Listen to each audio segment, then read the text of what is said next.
Good morning, everybody. It's Tom Christie back in the painting studio, and this will be the second session of creating a 2.5-inch miniature preening Hen Mallard. In the first session, if you missed that, we got the bird carved. In this session, I'll go step by step through the painting process. Very tiny, meticulous, and takes a steady hand, but we got through it. And I made this bird for the Cajun Heritage Festival in Louisiana that's been going on this weekend. This was made for the cocktail bird class, which is a fundraiser, kind of a fun category, 2.5-inch long or less miniature carving, and they put them in cocktail glasses at the show, and it's kind of a People's Choice Award, as I understand it, on the judging, and I was very honored to have placed third out of 24 entries in that with this carving. So I wanted to feature it here, and proud to have placed in that tough competition. Carl Danos won with a beautiful little widgeon, and then Jude Brunet got second place with a beautiful black swan, and my bird placed third. Okay, let's get to the painting of this. I'm hoping that by demonstrating this miniature carving and painting, it might be helpful to some of you that might want to try your hand at a miniature carving. Let's get right to it.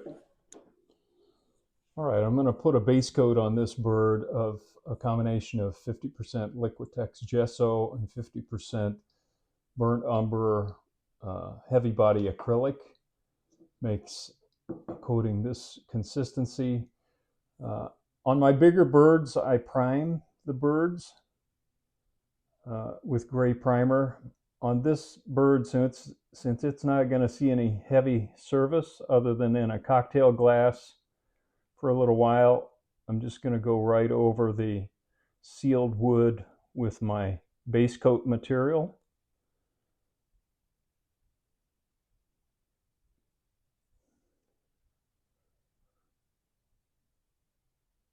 And I'm going to paint the entire bird that way. And I'm just using a little detail brush because I'm not going to try to texture this. There's going to be a little texture in the coating itself. And the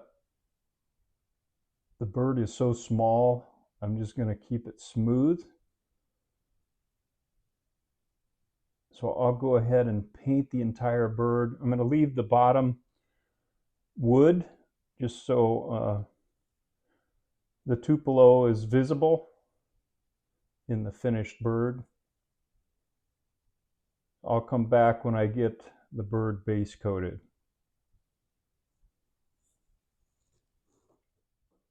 All right, I've got that base coated, and just a note, I'm going over the bird carefully to make sure I don't have any lines of heavy paint that might interfere with the painting. Everything's at such a small scale. I don't want anything creating the illusion of a ridge or a line in the paint that I can't work with later.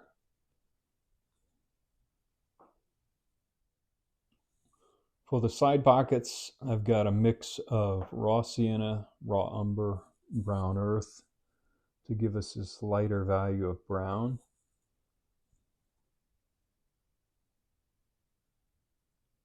And I'm going to paint the side pockets.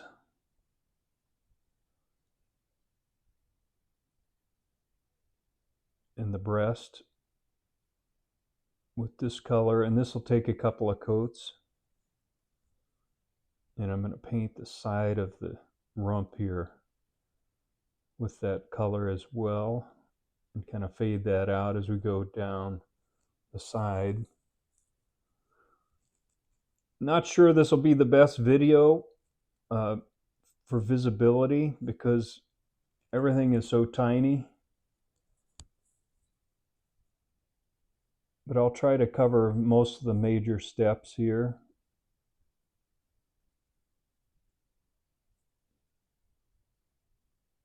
And I'll go over this a couple of times, as I mentioned before, and then I'll be back show you the parts of the bird I've painted. Now I'm going to use straight burnt umber, a little darker value of brown here, and paint the scapulars, the tertials, the primaries, the upper rump tail coverts, burnt umber. And I'll go over that a couple of times as well for coverage.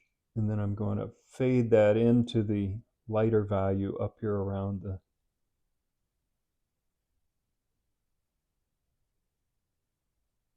neck and the cape.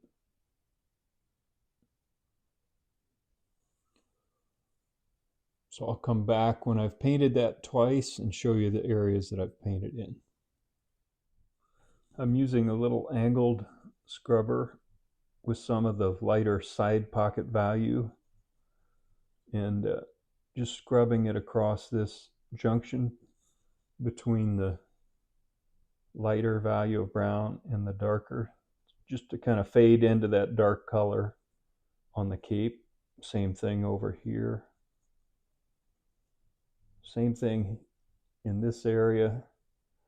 These feathers tend to be lighter in this group and then darker up on top. And with that wing pulled way up high, it really exposes more of the rump of the bird there and the coverts.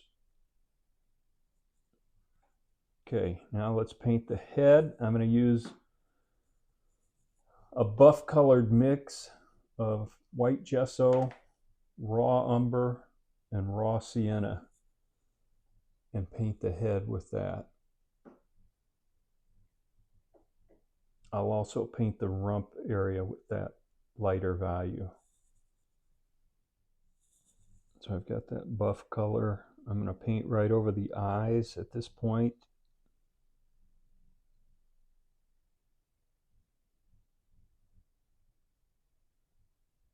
And I'm going to paint the crown light as well. And I'll paint this down to the neckline here, and then we'll work on a little bit of a blend. So I want to be soft in this area and not leave a big ridge of paint down there that I can't disguise later.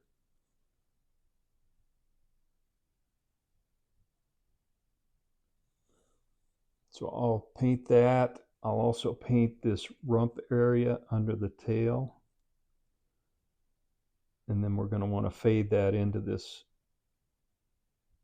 color on the side. So I'll give that 2 coats and be back. Now I've got a little of this lighter value, and I don't want much paint on the brush, and I'm going to scrub across this junction between the darker value and the lighter value. And then I'm going to come back and add a little bit of the darker into the paint mix and use that to scrub back in the opposite direction. And I'll work back and forth here until I get a nice transitional blend between the light value down here and the darker value above. We're going to put details over this, so it doesn't have to be perfect. I'll keep working on that until it's nice and smooth. I've got a little off-white, which is white gesso with raw umber added to tone it down a bit. And I'm going to paint the tail, top and bottom. It's that white mix, and this will take a couple of coats.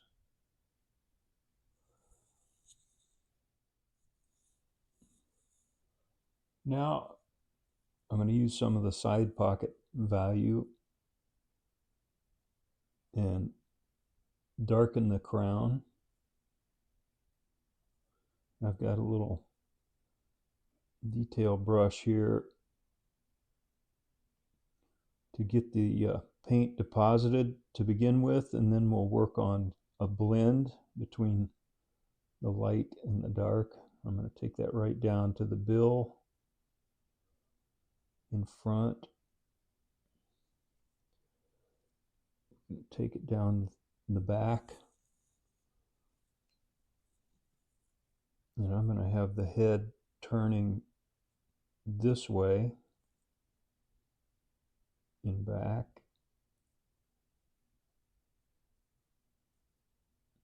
And by that I mean the dark markings align on the back of the neck. The head can twist around this way or this way. And I'm going to have mine twisting in this direction. So this will take some work to get a nice blend.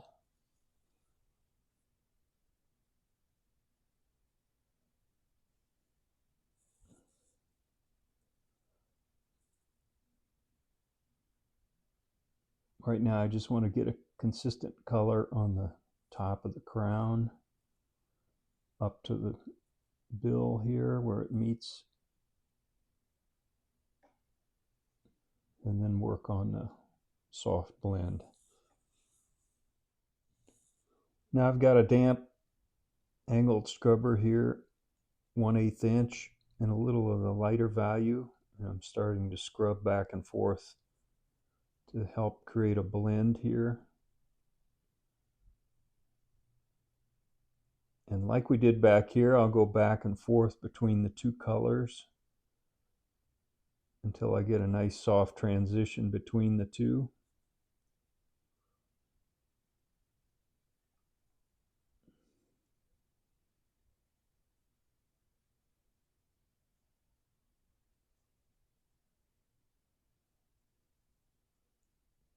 So this is kind of a repetitive operation, but I wanted to show enough that you get a feel for how that's starting to blend together. And sometimes I'll take some clear water on a brush and scrub it through there, and it tends to blend the two values together and create an intermediate value that helps with the blend. I'm taking that twisted neck and pointing it towards the back of the bird there. Okay, I'll be back when I get that blended. I'm going to use that side pocket value to carefully paint in the eyes.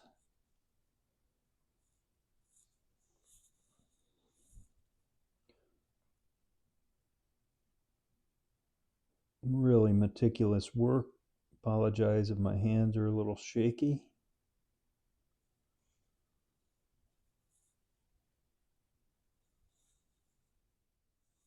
For the bill base color, I've got gold oxide mixed with a little yellow oxide to lighten it just a touch.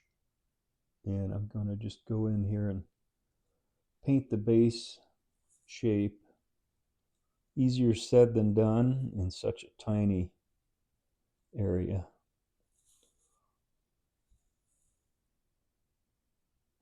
Trying to get a steady rest for my hands. I'll probably come back and put some feather details over this later. I'll get that painted in upper and lower mandible. I used carbon black to paint in the nostrils, and I'm just going to use the tip of the brush to put a pupil on that brown eye.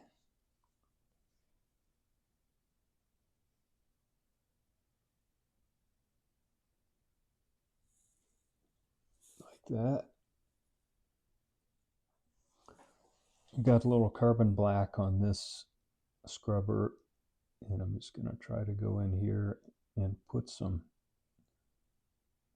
dark markings to create the dark saddle.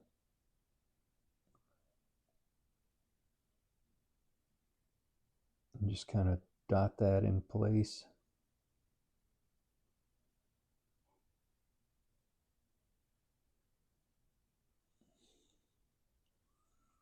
I'll keep working on that a little bit until it looks decent. Now I'm using the base side pocket value to put feather ticks on the head.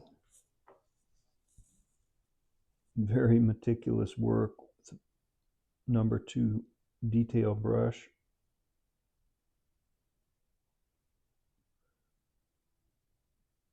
And I'll just show a little bit of this because it's so repetitive.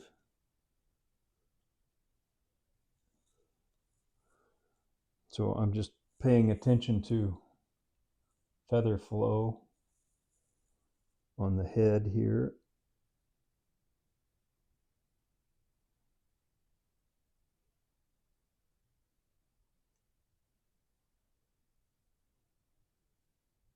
So I'll get that done on both sides and come back. Now I've got a little burnt umber on my brush, on the detail brush, and I just want to go in and add a few dark markings here to create this eye stripe in front and behind the eye.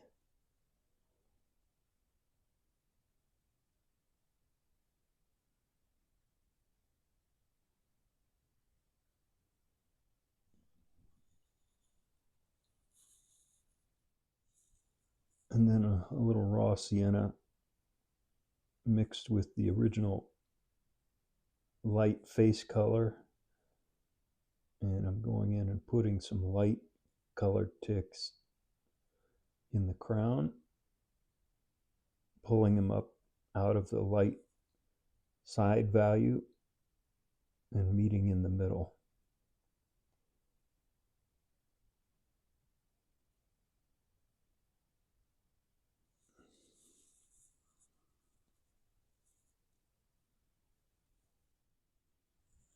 Now I've done layout work with the chalk pencil on all these feathers, and I'm going around with, again, a detailed brush and a combination of the head base color with a little bit of raw sienna added to warm it up. And I'm just going in and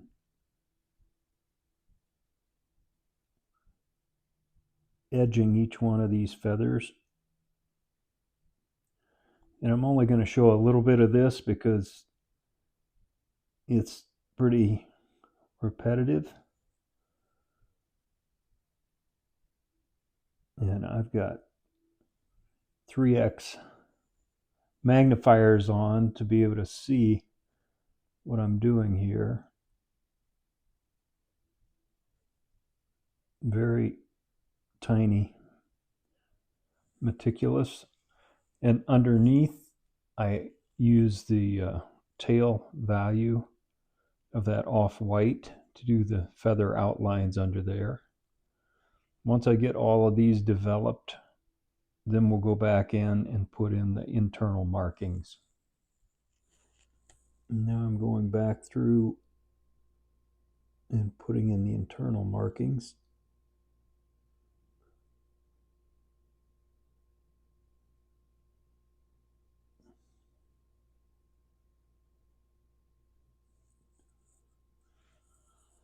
I've got raw sienna with some of the base face color. Just trying to vary these a bit.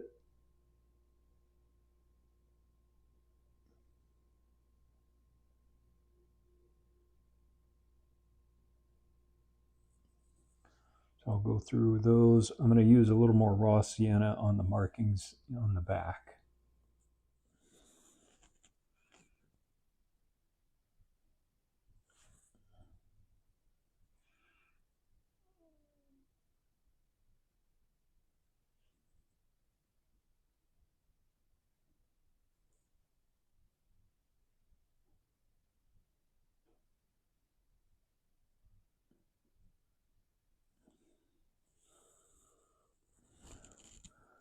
Just using some of the base body color and putting in a few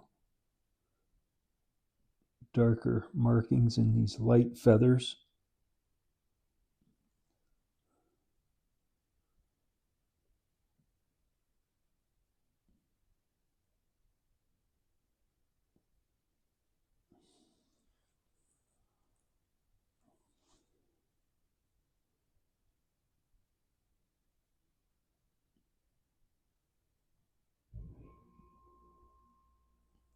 I'm making these underneath the tail, kind of V-shaped.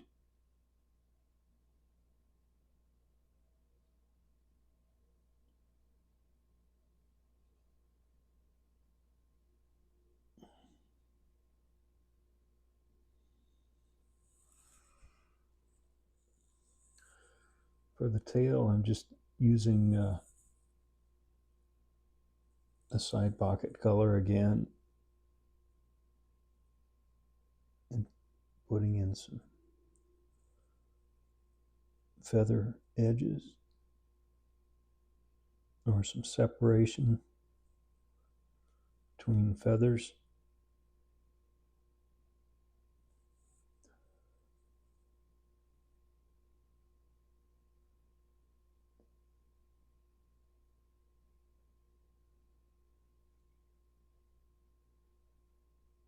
I'll clean that up. Just adding a few more details with the side pocket value. Just kind of break these up and show that modeled pattern. And then I used raw sienna to paint the inside of those center tail feathers.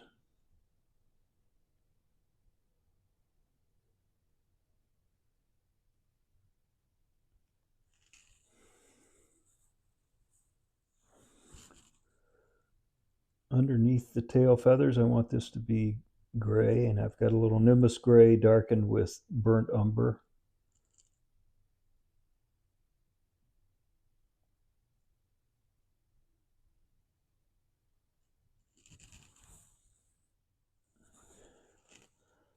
And then I've got some off-white. Just going to put some tail feather edges on here.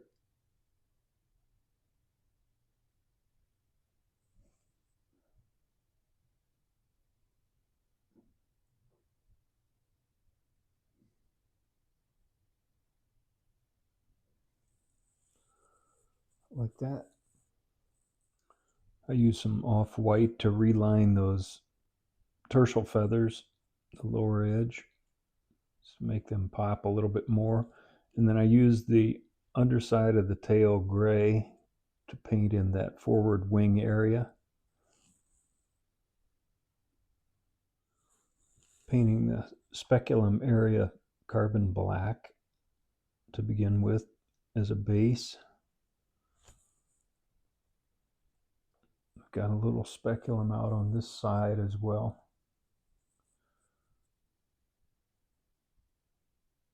Too much water.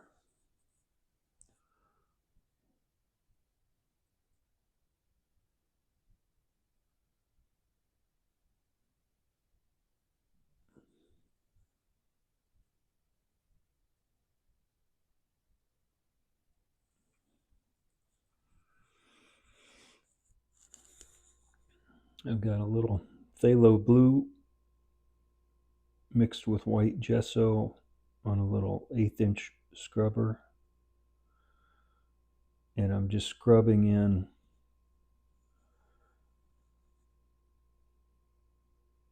that highlight.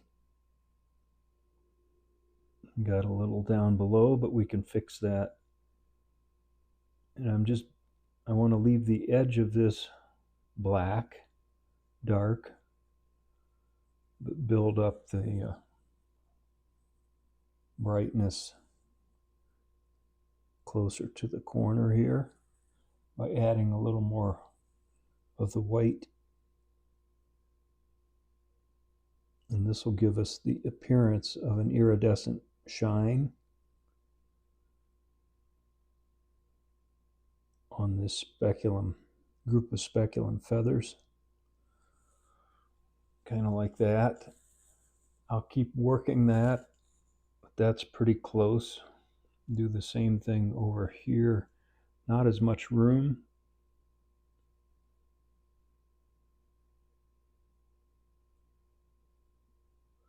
I'll probably come back with my detail brush there and make sure that's in the corner.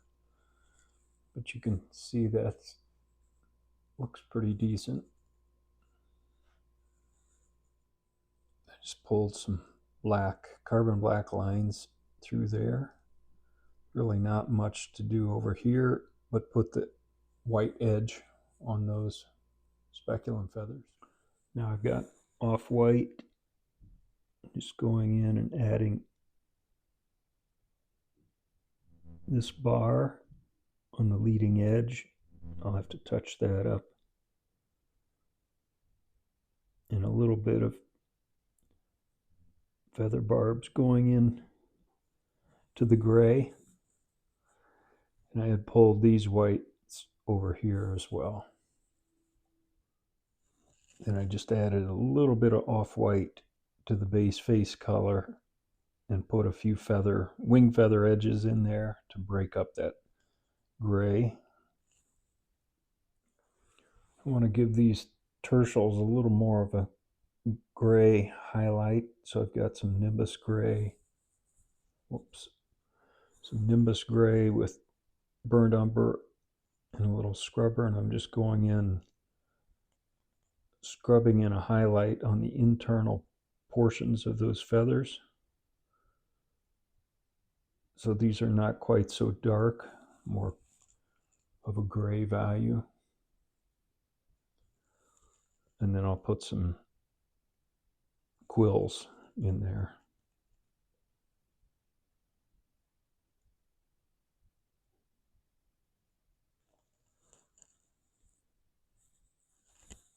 Just got some carbon black.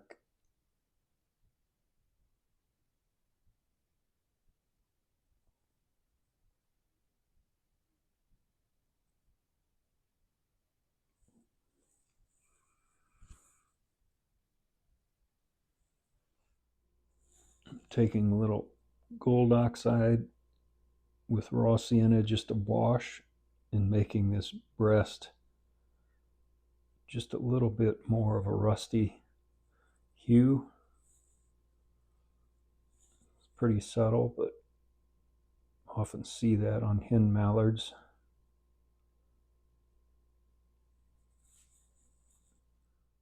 Just a quick shot of the painted bird, 360.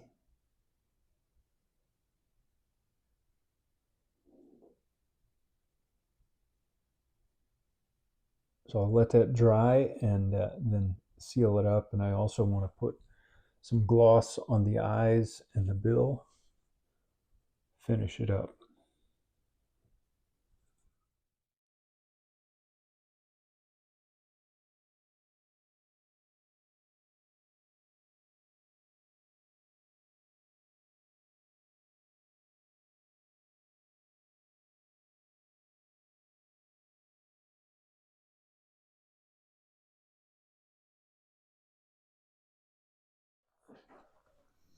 All right, everybody, that's a wrap on carving and painting this miniature 2.5-inch long preening hen mallard. I hope this series has been helpful to you, and I hope some of you will try your hand at a miniature carving. It's a lot of fun. Kind of breaks up if you're doing full-size carvings. It takes a lot more time and effort. And this is still a fun, creative way to carve, and it kind of mixes up the challenges for me. So I enjoy throwing a miniature in every once in a while like this. Until next time, Tom Christie signing out. Good carving to you. Have fun out there.